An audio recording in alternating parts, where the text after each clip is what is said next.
کاف ہا یا عین صاد، یہ تمہارے پروردگار کی مہربانی کا بیان ہے جو اس نے اپنے بندے زکریا پر کی تھی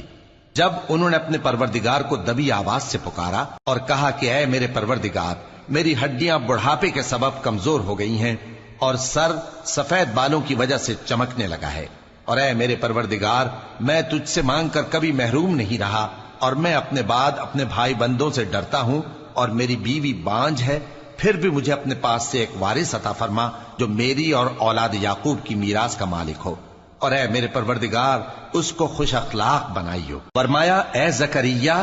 ہم تم کو ایک لڑکے کی بشارت دیتے ہیں جس کا نام یحییٰ ہوگا، اس سے پہلے ہم نے اس نام کا کوئی شخص پیدا نہیں کیا۔ انہوں نے کہا کہ پروردگار، میرے ہاں کس طرح لڑکا ہوگا جبکہ میری بیوی بانجھ ہے اور میں بڑھاپے کی اس حالت کو پہنچ گیا کہ سوکھ گیا ہوں۔ حکم ہوا کہ اسی